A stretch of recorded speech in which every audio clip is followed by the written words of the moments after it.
सबसे पहले तो हम ये समझते हैं कि सब्जेक्ट ऑफ एग्रीमेंट होता क्या है। तो समझते हैं किसी भी सेंटेंस में सब्जेक्ट और वर्ब के बीच में एक अच्छा रिलेशन होना बहुत काफ़ी ज़रूरी है। इन दोनों के बीच में एग्रीमेंट होना ज़रूरी है, एक अच्छी तालमेल होना ज़रूरी है। जब सब्जेक्ट और वर्ब के बीच में एक अच्छी एग्रीमेंट होती है, तालमेल अगर अच्छी होती है ना, तो सेंटेंसेस आपके करेक्ट होते हैं, वरना ये गलत होंगे। अगर तालमेल इनका नहीं है तो सेंटेंसेस आपके रॉन्ग होते हैं। डेफिनेशन में यही बोला है कि अ वर्ब मस्ट एग्री, यानी कि वर्ब को अवश्य एग्री करना चाहिए अपने सब्जेक्ट से और उसके नंबर और पर्सन के अनुसार। उसके नंबर और पर्सन के अनुसार उससे एग्री जरूर करनी चाहिए। जैसे देखते हैं, एग्जाम्पल समझते हैं। एग्जाम्पल आपको दिया है, दे गो, वे लोग जाते हैं। सब्जेक्ट आपका दे यानी कि प्लुरल है, तो सब्जेक्ट अगर आपका प्लुरल है ना, तो वर्ब भी आपके प्लुरल ही होना चाहिए जहाँ पर गो है। यानी कि हम समझ सकते हैं कि बेसिक फॉर्म ऑफ वर्ब, किसी भी वर्ब का बेसिक फॉर्म जो होता है ना, वो प्लुरल ही सेंस में होता है। यानी कि गो एक प्लुरल वर्ब है, यानी कि दे सब्जेक्ट जो है प्लुरल है और इसीलिए वर्ब भी आपका प्लुरल होना चाहिए। गो यहाँ पर बेसिक फॉर्म ऑफ वर्ब है और बेसिक फॉर्म ऑफ वर्ब आपका प्लुरल सेंस में ही होता है। दूसरा एग्जांपल है, she goes. C singular subject है, वर्ब आपके सिंगुलर ही होने चाहिए।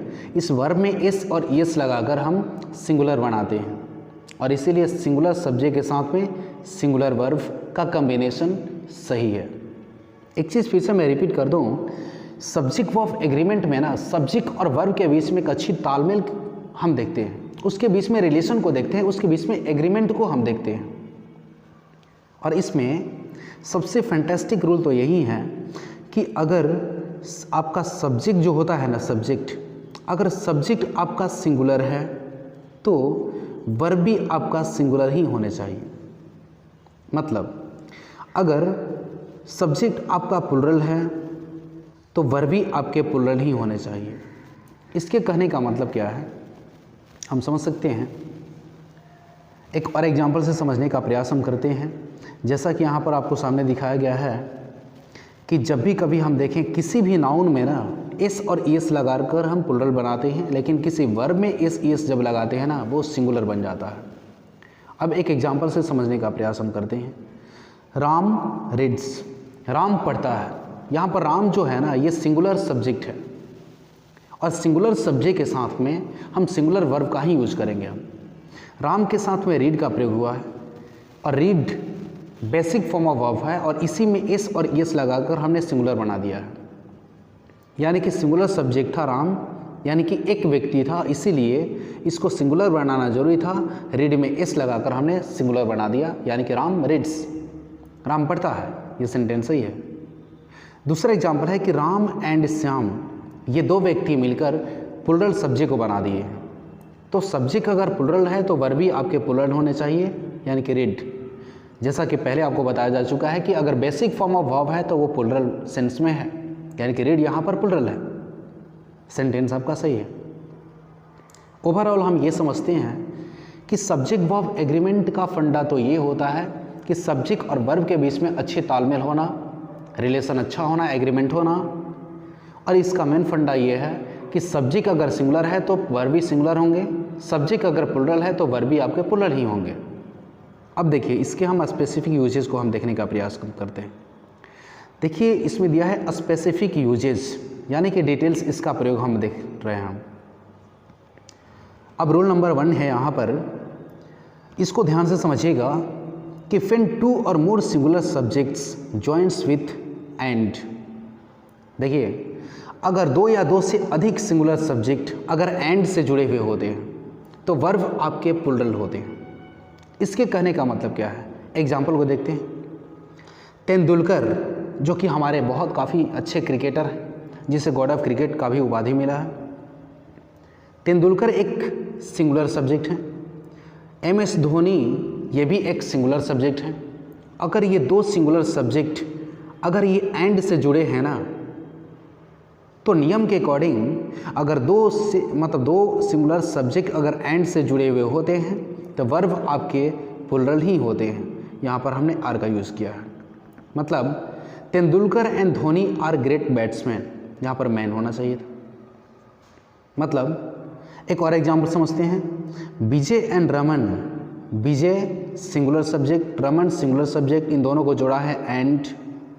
दो सिंगुलर सब्जेक्ट अगर एंड से जुड़े हुए होंगे तो वर्ब प्लुरल होंगे, हैव अ कार, यानी कि Vijay and Raman have a car.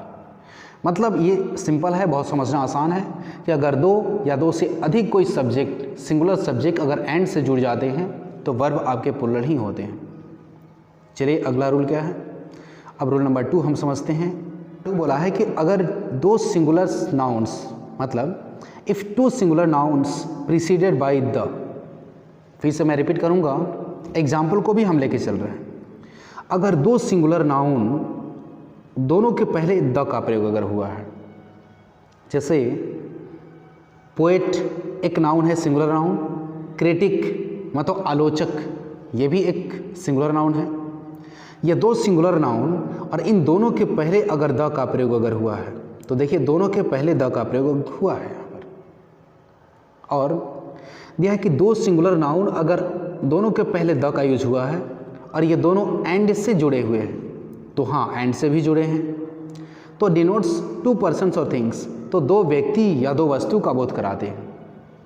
अब इससे दो व्यक्ति का बोध हो रहा है तो वर्ब आपके प्लुरल ही होते हैं। जिसे कहने का मतलब क्या है, पोएट मतलब कवि होता है, इसके पहले भी द है। क्रिटिक मतलब आलोचक, इसके पहले भी द लगा है।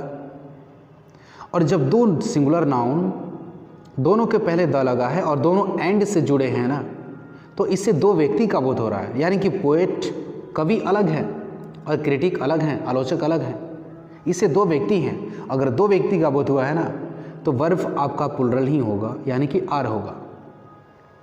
The poet and the critic are coming. Critic actually उसे हम कहते हैं, एक्चुअली मॉडर्न एरा में भी समझते होंगे कि बहुत काफ़ी लोग मतलब ट्रेडिशन के बारे में बहुत काफ़ी मजाक उड़ा देते हैं। पहले कुछ समय पहले ये हुआ करता था कि बूढ़े बुजुर्ग जो हमारे सोसाइटी के होते थे, किसी के यहाँ अगर बफेट सिस्टम लगा हुआ होता था ना, यानी कि भोजनालय होती थी ना शादी विवाह में, तो उसमें वे लोग खाने के लिए नहीं जाते थे। वे लोग कहते थे कि नहीं हम नहीं जाएंगे, वो कुकुर भोज है, ऐसा कुछ कमेंट किया करते थे। ये आलोचक के रूप में माने जाते हैं। अच्छा एक और चीज़ बोलते हैं हम कि कुछ दिन पहले भी ना कुछ ऐसे लोग सोसाइटी के हमारे हैं कि कमेंट किया करते थे कि आज बूढ़ा बुजुर्ग भी जीन्स पहन रहा है, तो ये एक आलोचक कहे जाते हैं, क्रिटिक कहे जाते हैं।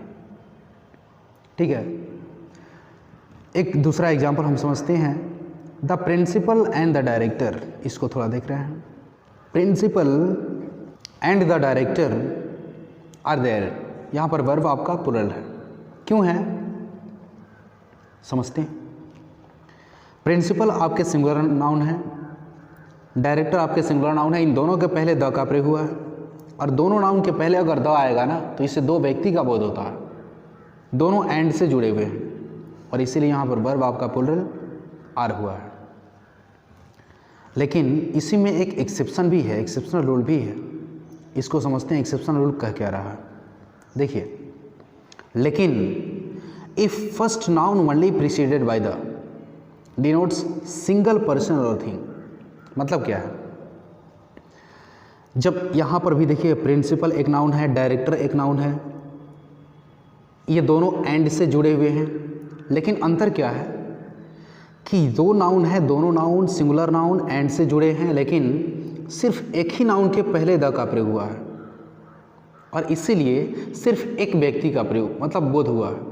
यानी कि जो प्रिंसिपल हैं वही डायरेक्टर भी हैं, यानी कि द प्रिंसिपल एंड डायरेक्टर, यानी कि जो प्रिंसिपल साहब हैं वही डायरेक्टर भी हैं। और दिया गया है इस डिलीवरिंग द स्पीच, वे लोग मतलब वे प्रिंसिपल एंड डायरेक्टर स्पीच दे रहे हैं। यहाँ पर सिंगुलर वर्ब का यूज हुआ है। मतलब जब भी कभी दो सिंगुलर नाउन एंड से जुड़े हों और सिर्फ एक नाउन के पहले द का प्रयोग हुआ है ना, तो उससे एक व्यक्ति का बोध हुआ है और इसीलिए सिंगुलर वर्ब का यूज हम करते हैं। ठीक है, दूसरा एग्जाम्पल समझते हैं, the poet and critic is coming. अच्छा देखिए, poet singular noun, critic singular noun, ये दोनों एंड से जुड़े हैं, लेकिन सिर्फ एक नाउन के पहले द आया है, इसीलिए सिर्फ एक व्यक्ति का बोध हुआ है। यानी कि जो कवि है वही आलोचक भी है, और एक व्यक्ति का बोध हुआ, इसीलिए वर्ब आपका सिंगुलर इज होना चाहिए। ठीक है।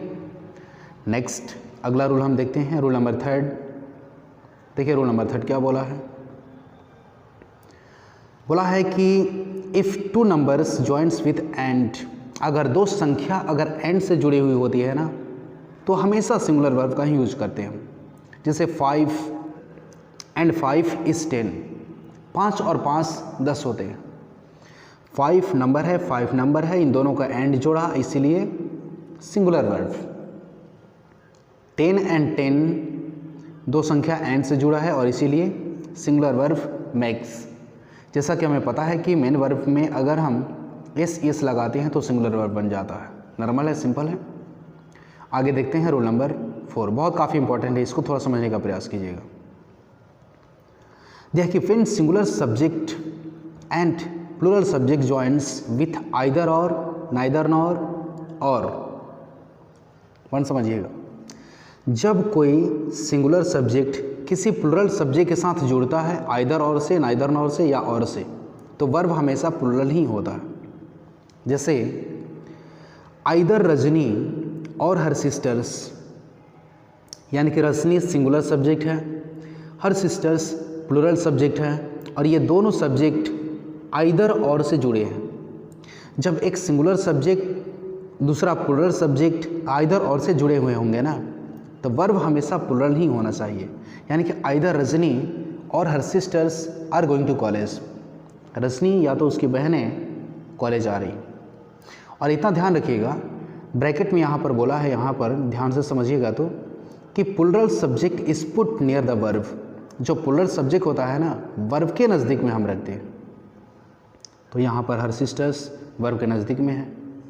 एक और एग्जाम्पल से हम समझते हैं, neither the teacher nor the students were happy, ना ही शिक्षक और ना ही बच्चे खुश थे। मतलब कोई सिचुएशन ऐसा हो सकता है कि ना ही बच्चे ना ही शिक्षक, कोई भी खुश नहीं था। देखिए टीचर यहाँ पर मतलब सिंगुलर सब्जेक्ट हैं, स्टूडेंट्स प्लूरल सब्जेक्ट हैं, ये दोनों जुड़े हैं नाइदर नॉर से, और ये प्लूरल वर्ब का यूज़ लिए हैं मैंने वेयर। और जो प्लूरल सब्जेक्ट होता है वर्ब के नज़दीक में होता है। ये तो सही है, करेक्ट है। आगे हम नियम देखते हैं, 5वां रूल। 5वां रूल कह क्या रहा है, इसको ध्यान से समझते हैं हम। देखिए when two singular subjects joints with as well as not only but also either or, neither और या और, देन वर्ब इज सिंगुलर। इसके कहने का मतलब क्या है, थोड़ा ध्यान से समझिएगा, ध्यान समझिएगा कि जब दो सिंगुलर सब्जेक्ट अगर as well as not only but also either or, neither nor से जुड़े हुए हों, जैसे राम एक सिंगुलर मतलब नाउन है, सिंगुलर सब्जेक्ट कहेंगे हम इसे, श्याम एक सिंगुलर सब्जेक्ट कहेंगे। इन दो सिंगुलर सब्जेक्ट को एज वेल एज ने जोड़ा, Ram as well as Shyam, यानी कि राम के साथ साथ श्याम भी इस इंटेलिजेंट, यहाँ पर सिंगुलर वर्ब का यूज हुआ है। कहने का मतलब ये है कि जब दो singular subject as well as से जुड़े होंगे ना, तो वर्ब हमेशा सिंगुलर ही होता है। दूसरे एग्जाम्पल से समझते हैं, आइदर सोनी और Moni, Soni singular subject, Moni singular subject, इन दोनों को आइदर और जोड़ा, और हमेशा ही सिंगुलर वर्ब होना चाहिए, यानी कि हैज़ होना चाहिए। अगला एग्जाम्पल समझते हैं। देखिए neither Ramesh nor Mahesh was there, इसमें भी देख सकते हैं रमेश महेश दोनों सिंगुलर सब्जेक्ट हैं, नाइदर नॉर जोड़ा है, सिंगुलर वर्ब होना चाहिए। Not only Vijay but also Sonu is active, Vijay और सोनू दोनों सिंगुलर सब्जेक्ट, ये दोनों जुड़े हैं नॉट ओनली से और बट आल्सो से, और नॉट ओनली और बट आल्सो से जुड़े हुए दो सिंगुलर सब्जेक्ट हमेशा ही सिंगुलर वर्ब को लेते हैं, इज, जो कि करेक्ट है। आगे नियम हम देखते हैं रूल नंबर 6 को, अब इसको ध्यान से समझते हैं। देखिए when two plural subjects joints with either or, neither nor और, देन वर्ब इज प्लूरल, यानी कि दिया है यहाँ पर कि जब दो प्लूरल सब्जेक्ट अगर आइदर और नाइदर नॉर से जुड़े हुए हों, फिर से सम रिपीट करेंगे हम कि जब दो plural subject either or, neither nor या और से जुड़े हुए होंगे तो वर्ब हमेशा प्लूरल ही होंगे।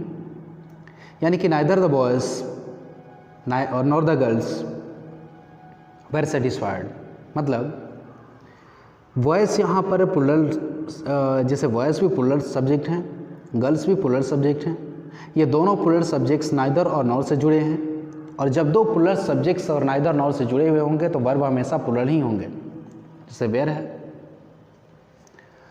आइदर दे और their friends have done with, हालांकि यहाँ पर इट होना चाहिए था, यानी कि आइदर और से जुड़े हैं और दो प्लूरल सब्जेक्ट हैं और इसीलिए प्लूरल वर्ब हैव का यूज उन्होंने लिया है, जो कि करेक्ट है, सही है।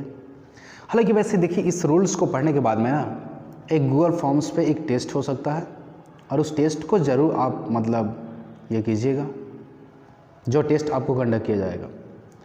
रूल नंबर 7 बोला है कि if two subjects of different number and person joints with as well as then verb is used according to first subject. इसका मतलब क्या है, यानी कि अगर दो सब्जेक्ट अगर अलग अलग नंबर और पर्सन के अगर होते हैं और वे एज वेल एज से जुड़े हुए हों तो वर्ब पहले सब्जेक्ट के अनुसार होता है।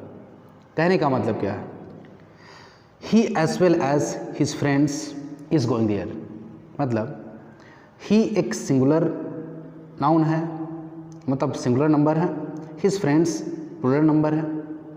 दो अलग अलग नंबर के दो सब्जेक्ट अगर एक साथ हैं और जुड़े हुए हैं एज वेल एज से तो पहले सब्जेक्ट के अनुसार वर्ब होना चाहिए, यानी कि he as well as his friends is going there, actually is इस पहले वाले सब्जेक्ट ही के अनुसार हुआ है। ठीक है। यहाँ पर दूसरा एग्जाम्पल हम समझते हैं कि my friends as well as I are going there, मतलब माई फ्रेंड्स एक प्लूरल सब्जेक्ट है, मतलब माई फ्रेंड्स जो हैं, माई फ्रेंड्स ये प्लूरल सब्जेक्ट है, इसके बाद में आई एक सिंगुलर सब्जेक्ट है, इन दोनों को जोड़ने वाला एज वेल एज है। तो जो पहला जो सब्जेक्ट होता है ना, इसके अकॉर्डिंग हम वर्ब का यूज़ करते हैं। माई फ्रेंड्स एक्चुअली प्लूरल में है एंड दैट्स वाई वर्ब यहाँ पर प्लूरल ही होना चाहिए।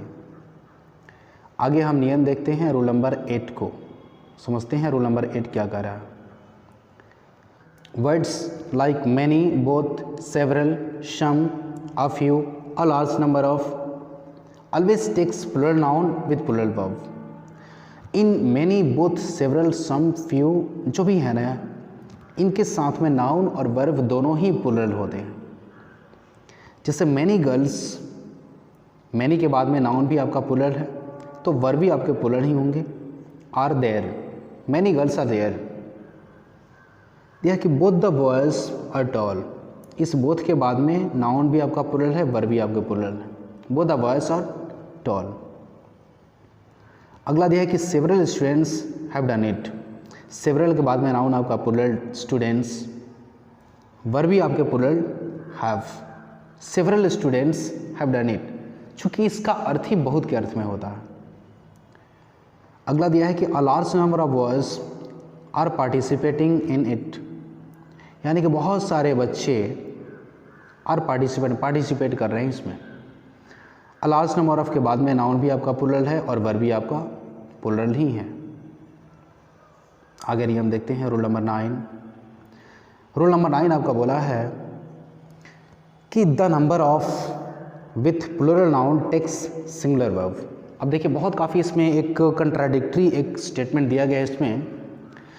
द नंबर ऑफ आपके सेंटेंस में कहीं भी दिख जाए, जैसे यहाँ पर एग्जांपल देख सकते हैं, द नंबर ऑफ है, द नंबर ऑफ के बाद में जो नाउन होता है वो प्लूरल होता है, लेकिन वर्ब जो होता है वो सिंगुलर होता है।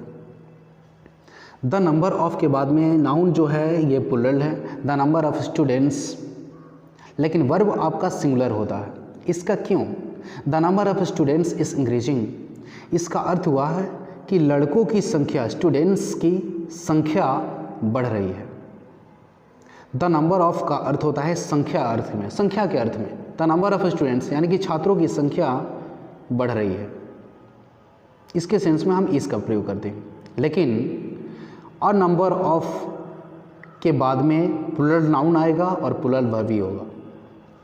जैसे a number of capitalist are investigating या इन्वेस्टिंग इन क्रिप्टो करेंसी, यानी कि अ नंबर ऑफ का अर्थ होता है बहुत, यानी कि बहुत काफ़ी पूंजीपति लोग इन्वेस्ट कर रहे हैं यानी कि अ नंबर ऑफ का अर्थ बहुत के अर्थ में हुआ, और इसीलिए प्लूरल नाउन के साथ प्लूरल वर्ब भी होना चाहिए।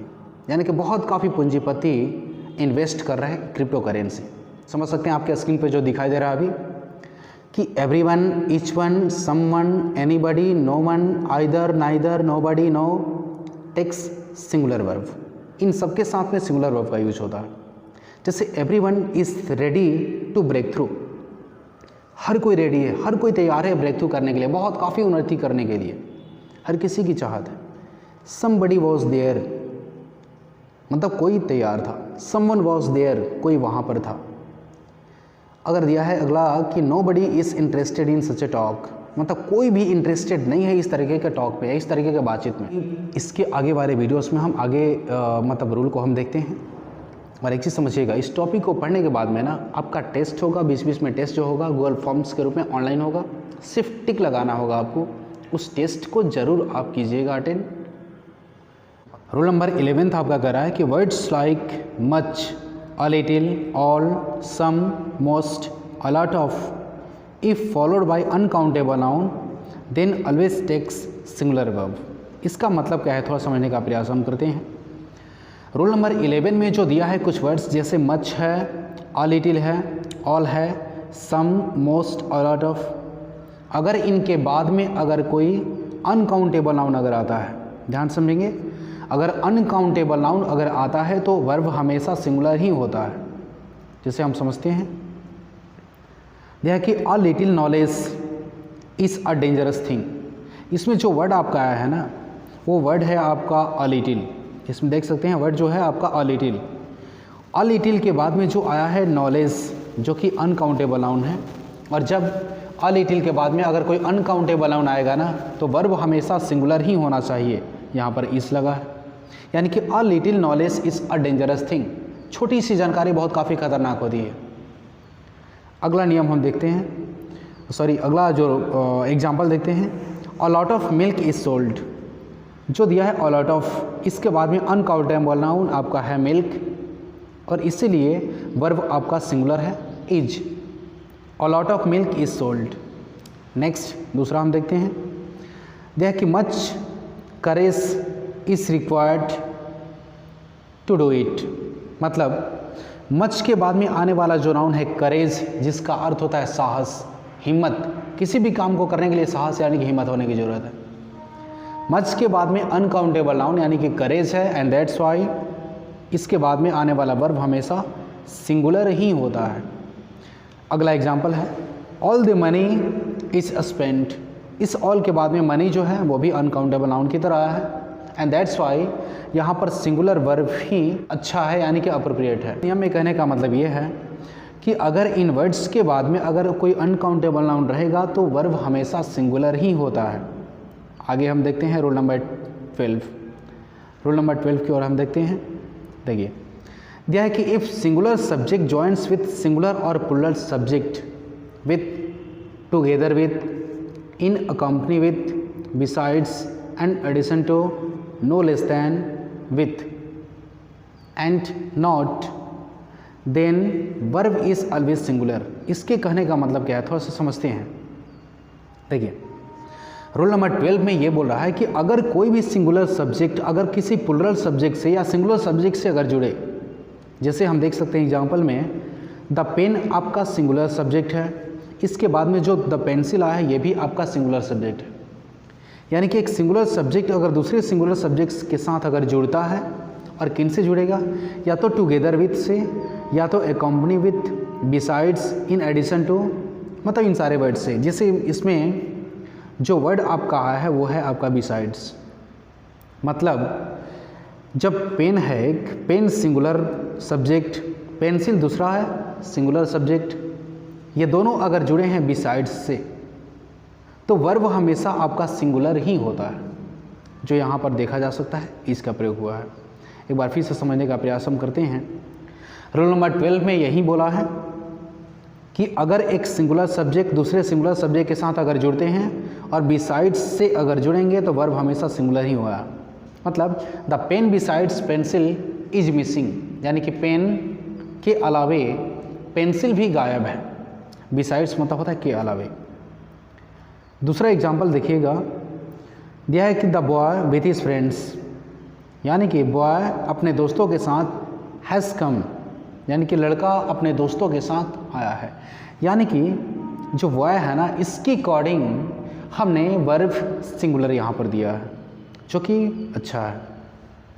नेक्स्ट जो रूल नंबर 13 हो जाएगा आपका, इसको समझते हैं हम। रूल नंबर 13 ने बोला है कि if two subjects of different number and person, देखिए अगर दो सब्जेक्ट्स अगर अलग अलग नंबर और पर्सन के अगर एक साथ जुड़ते हैं नॉट ओनली बट ऑल्सो से, तो होता क्या है, फिर से समझिएगा कि अगर दो सब्जेक्ट अलग अलग नंबर पर्सन के अगर नॉट ओनली बट ऑल्सो से अगर जुड़ते हैं तो हम करते क्या हैं, तो verb is put according to last subject, तो वर्ब लास्ट वाले सब्जेक्ट के अकॉर्डिंग होता है। जैसे not only the boy but also the girl is here, मतलब क्या है कि इसमें द बॉय एक सिंगुलर सब्जेक्ट है, द गर्ल एक सिंगुलर सब्जेक्ट है। ये दोनों सिंगुलर सब्जेक्ट अगर जुड़े हैं तो नॉट ओनली और बट ऑल्सो से जुड़े हैं। अगर दो सिंगुलर सब्जेक्ट अगर नॉट ओनली बट ऑल्सो से जुड़े हैं ना, तो लास्ट वाले सब्जेक्ट के अनुसार हमारा वर्ब होता है सिंगुलर या प्लुरल। तो गर्ल एक्चुअली सिंगुलर नाउन है, इसीलिए यहाँ पर सिंगुलर वर्ब इसका प्रयोग हुआ है। मतलब ओवरऑल हमें ये समझना है कि दो सिंगुलर सब्जेक्ट अगर नॉट वाले बट ऑल्सो से जुड़े हैं तो लास्ट वाले सब्जेक्ट के अकॉर्डिंग आपका वर्ब होना चाहिए, यानी कि इज है। सेकेंड नंबर है कि not only I but also my parents are going to the zoo, यानी कि सिर्फ मैं ही नहीं बल्कि मेरे पेरेंट्स भी जू जा रहे हैं, मतलब चिड़ियाघर को देखने के लिए जा रहे हैं। अब इसमें आई है जो कि सिंगुलर है, माई पेरेंट्स जो कि प्लुरल है, नॉट ओनली बट ऑल्सो से जुड़ा है ये, तो वर्ब हमेशा लास्ट वाले सब्जेक्ट के अकॉर्डिंग होता है। माई पेरेंट्स एक्चुअली प्लुरल है एंड दैट्स वाई यहाँ पर वर्ब भी आपका प्लुरल ही होना चाहिए, वर्ब आपका प्लुरल ही होना चाहिए जिसमें आर है। नेक्स्ट अगला जो नियम है, देखिए फटाफट हम देखते हैं, इसके बाद में हम कुछ टेस्ट को कंडक्ट करने वाले हैं, तो ध्यान से समझेंगे इसे। रूल नंबर 14 है कि फिन फिक्स्ड डिस्टेंस, अगर कोई निश्चित अगर कोई दूरी होती है, टाइम, क्वांटिटी, रेट, वेट, मतलब कोई निश्चित अगर दूरी होता है, समय होता है, मात्रा होता है, रेट होता है या कोई वेट होता है, ये सारे अगर होते हैं ना, अगर ये सब्जेक्ट की तरह यूज में आएंगे तो ये भले ही प्लुरल दिखते हैं लेकिन वर्ब हमेशा सिंगुलर ही लेते हैं। इसको फिर से समझिएगा कि जब भी कभी आपके सेंटेंस में ऐसा कोई सब्जेक्ट हो जिसमें डिस्टेंस यानी कि दूरी को बताया जाए, समय को बताया जाए, मात्रा, रेट या किसी वजन को बताया जाए, तो भले ही ये प्लुरल के सेंस में होते हैं लेकिन वर्ब हमेशा सिंगुलर ही लेंगे। एग्जाम्पल समझते हैं। पहला कि 50 माइल्स यानी कि 50 मील, 50 मील यानी कि माइल्स जो कि प्लुरल के सेंस में यूज हुआ है, लेकिन ये डिस्टेंस है, दूरी है। तो अगर कोई डिस्टेंस का यूज हुआ है सब्जेक्ट की तरह, भले ही प्लुरल के सेंस में, लेकिन फिर भी वर्ब आपका सिंगुलर ही होना चाहिए। 50 miles is a long distance, यानी कि 50 मील एक लंबी दूरी होती है। सेकेंड वन है कि 8 आवर्स, ये भी टाइम को बताया। 8 आवर्स 8 घंटे, जो कि प्लुरल है लेकिन वर्ब सिंगुलर ही होंगे। 8 hours is sufficient for sleeping, यानी कि 8 घंटे सोने के लिए सफिशेंट होते हैं। अगला है कि 10 रुपीज़, यह भी प्लुरल है but singular verb. 10 rupees was given to him. 2 tons of coal is needed, यानी कि 2 टन कोयले की आवश्यकता है। नेक्स्ट रूल जो आपका है 15 नंबर, इसको हम समझते हैं। यह कि an adjective preceded by the becomes plural noun and takes plural verb. इसके कहने का मतलब क्या है, समझते हैं इसे। कि अगर कोई भी एडजेक्टिव अगर उसके पहले द का प्रयोग अगर होता है ना, तो प्लुरल नाउन बन जाता है वो। जैसे एग्जांपल हम समझेंगे, जो आपके सामने दिख रहा होगा कि इसमें एडजेक्टिव आया है पुअर। पुअर का मतलब गरीब होता है, ये एक एडजेक्टिव है। लेकिन इसी पुअर के पहले अगर हम द का प्रयोग अगर किए हैं ना, अगर कोई आर्टिकल द का प्रयोग आया है तो ये प्लुरल नाउन बन गया है, यानी कि गरीब लोग। यानी कि बेसिकली हम ये समझते हैं कि किसी एडजेक्टिव के पहले द लगकर वो प्लुरल नाउन बन जाता है, और इसीलिए प्लूरल वर्ब लेता है वो, यानी कि the poor are honest. Poor एक एडजेक्टिव है, उसके पहले द लगा है और इसीलिए प्लूरल नाउन बन गया है, इसीलिए प्लूरल वर्ब आर का प्रयोग हुआ है। Second one, the rich are always not happy. Rich इसमें एडजेक्टिव, उसके पहले द लगा, ये बन गया प्लूरल नाउन यानी कि धनी मनी लोग। इसके बाद में वर्ब हमारा प्लूरल ही होगा are. The blind are helpless, उसी तरीके से ब्लाइंड एडजेक्टिव है, उसके पहले द लगा है, दैट्स वाई वर्ब आपका प्लूरल है। The handicapped way giving easy task. Handicapped लोगों को ईजी टास्क दिया गया, इसमें प्लूरल के सेंस में। नेक्स्ट हम समझते हैं 16, two singular nouns joining with and complement to each other always takes singular verb. इसके कहने का मतलब क्या है कि अगर दो नाउन अगर एंड से जुड़े हों, जिसमें ब्रेड एंड बटर, जिसमें ब्रेड और बटर दो एंड से जुड़े हुए हैं, अगर दो सिंगुलर नाउन एंड से जुड़े हैं ना, और दोनों एक दूसरे के कम्प्लीमेंट हैं, पूरक है, एक दूसरे के बिना अधूरा हैं वो, तो वर्ब हमेशा सिंगुलर ही होता है। यानी कि bread and butter is a balanced food, एक बैलेंस्ड फूड है, एक संयम रखने वाला भोजन है। राइस एंड करी, यानी कि चावल और करी एक साथ में चलता है, एक दूसरे की कम्प्लीमेंट है, एक दूसरे से अलग नहीं है। चावल को हम अकेले नहीं खा सकते हैं, उसके साथ करी की आवश्यकता होती है। यानी कि राइस एंड करी एक दूसरे के कम्प्लीमेंट है, एक दूसरे के पूरक हैं, एक दूसरे के बिना अधूरा है, एंड दैट्स वाई वर्ब आपका सिंगुलर होगा यानी कि इज होगा। यानी कि राइस एंड करी is my favourite food, rice and करी मेरे फेवरेट भोजन है। अगला जो रूल है आपका 17, यह sentence starting with there takes verb according to latter noun. मतलब कोई भी सेंटेंस अगर देयर से स्टार्ट होते हैं ना, तो उसके बाद में जो वर्ब आता है वो वर्ब बाद में आने वाला नाउन डिसाइड करता है।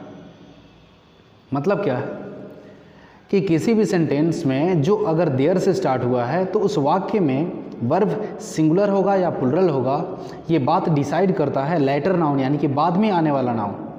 जैसे ये दोनों वाक्य स्टार्ट हैं देयर से, लेकिन एक के बाद में वॉज यानी कि सिंगुलर है वर्ब, एक के बाद में आर है। समझते हैं? There was a king, there से स्टार्ट है, बाद में आने वाला नाउन जो है किंग, राजा, जो कि एक है सिंगुलर है, एंड दैट्स वाई वर्ब आपका सिंगुलर दिया गया। यानी कि बाद में आने वाला जो नाउन है ना, ये डिसाइड करेगा कि वर्ब सिंगुलर होगा या प्लूरल। सेकेंड वन है कि देयर आर 60 बॉयज़। अब 60 बॉयज़ प्लूरल के सेंस में है, प्लूरल बॉयज़ हैं, इसीलिए प्लूरल वर्ब आर का प्रयोग हुआ है। यानी कि देयर से स्टार्ट होने वाले सेंटेंस में बाद में आने वाला जो नाउन है ना, ये डिसाइड करेगा कि वर्ब आपका सिंगुलर होगा या वर्ब आपका प्लूरल होगा। नेक्स्ट 18th नंबर है कि none of one of takes plural noun but singular verb. कभी भी सेंटेंस में आपके अगर नन ऑफ का यूज होता है या वन ऑफ का यूज होता है, इसके बाद में कोई नाउन आता है, तो नाउन तो हमेशा प्लूरल ही होगा लेकिन वर्ब सिंगुलर होगा। जैसे नन ऑफ द स्टूडेंट्स, समझ सकते हैं? नन ऑफ के बाद में आने वाला जो ये नाउन है प्लूरल है, लेकिन वर्ब जो है सिंगुलर है। यानी कि none of the students was absent today, यानी कि छात्रों में से कोई भी नहीं आज एब्सेंट था, यानी कि छात्रों में से कोई आज एब्सेंट नहीं था। वन ऑफ के बाद में जो नाउन आया है प्लूरल है, लेकिन वर्ब आपका सिंगुलर है। One of the books is missing, किताबों में से एक गायब है। नेक्स्ट जो हम देखते हैं फटाफट, देखिए देर करने की आवश्यकता नहीं है, ज़रूरत नहीं है, फटाफट इसे हम देखें और जल्दी आपके एग्जामिनेशन के लिए इसे पूरा करना है, आपके नॉलेज के लिए। जैसे रूल नंबर 19 जो है, when two subjects when subject is on pattern NP तो verb will be according to first noun. इसके कहने का मतलब क्या है? जब भी आपका सब्जेक्ट किसी पैटर्न पर होता है, पैटर्न क्या होगा? पहले नाउन होगा, दिया है NPN ना, पहले नाउन तब जाकर प्रीपोजिशन, नाउन प्रीपोजिशन नाउन। अगर इस पैटर्न पे अगर होगा ना कभी, तो वर्ब हम पहले आए हुए नाउन के अनुसार हम रखते हैं। जैसे the pages of this book are torn, यानी कि नाउन आपका है पेजेस, इसके बाद में प्रीपोजिशन ऑफ आया है, फिर नाउन आपका दिस बुक है। तो वर्ब जो होता है ना, वर्ब हम पहले आए हुए नाउन के अनुसार हम वर्ब रखते हैं। यानी कि नाउन जो पहला है वो आपका पेजेस है, प्लूरल है, एंड दैट्स वाई वर्ब भी आपका प्लूरल ही होना चाहिए। Pages of the book are torn. Second है the pen of Shyam is black. इसमें भी जो पहला वाला जो नाउन है पेन सिंगुलर है, वर्ब भी आपका सिंगुलर ही होना चाहिए। नेक्स्ट जो आपका रूल हो जाएगा 20, जो कि मे बी लास्ट हो सकता है। देखिए words like all, some, half of, most of, a lot of, lots of, a great deal of, a plenty of, जो ऐसे जो वर्ड्स हैं ना, अगर इनके बाद में अगर कोई प्लूरल काउंटेबल नाउन आता है ना तो वर्ब प्लूरल होंगे, लेकिन अगर अनकाउंटेबल नाउन आता है तो वर्ब आपके सिंगुलर होंगे। अब इसको थोड़ा सा समझने की ज़रूरत है। देखिए तो समझते हैं इसे। देखिए इन दोनों सेंटेंस में ना ऑल का प्रयोग हुआ है। All boys are okay, all milk is sour. इन दोनों सेंटेंस में ऑल का यूज हुआ है, लेकिन पहले वाले में ऑल के बाद में जो बॉयज़ है ना, ये प्लूरल काउंटेबल नाउन है, और जब ऑल के बाद में कोई प्लूरल काउंटेबल नाउन रहेगा ना तो वर्ब आपका प्लूरल होगा। यानी कि ऑल बॉयज़ आर ओके, सारे बच्चे ठीक हैं, सारे लड़के ठीक हैं, अच्छे हैं। लेकिन यही ऑल अगर इसके पहले अगर कोई मिल्क अनकाउंटेबल नाउन है तो वर्ब आपका सिंगुलर होगा। यानी कि इज़, ऑल मिल्क इज़ सावर, सारे दूध खट्टे हो चुके हैं। मतलब जो ऑल है ना, ऑल के बाद में हम वर्ब प्लूरल रखें या सिंगुलर रखें, यह डिसाइड करता है कि ऑल के बाद में नाउन कौन सा आया है, प्लूरल काउंटेबल नाउन या सिंगुलर मतलब अनकाउंटेबल नाउन। ठीक है, और एग्जांपल हम समझते हैं। दिया है कि a lot of boys are dancing and lot of milk is in the glass. और लॉट ऑफ के बाद में प्लूरल काउंटेबल नाउन है boys, and that's why plural verb आपका आर है। अब a lot of boys are dancing. दूसरा है कि a lot of milk is in the glass, यानी कि बहुत सारे दूध ग्लास में है। कहने का मतलब है कि कुछ ऐसे वर्ड्स जरूर होते हैं जिसके बाद में अगर प्लूरल काउंटेबल नाउन आएगा तो वर्ब प्लूरल होंगे, लेकिन अगर अनकाउंटेबल नाउन आएगा तो वर्ब हमेशा सिंगुलर ही होते हैं। चलो ओके, दैट्स ऑल। उम्मीद है कि आपको समझ में अच्छे से आया है, तो वीडियो को लाइक कर दीजिएगा और दोस्तों के साथ शेयर भी कर दीजिए ताकि उनका भी भला हो सके। चलो ओके, थैंक यू।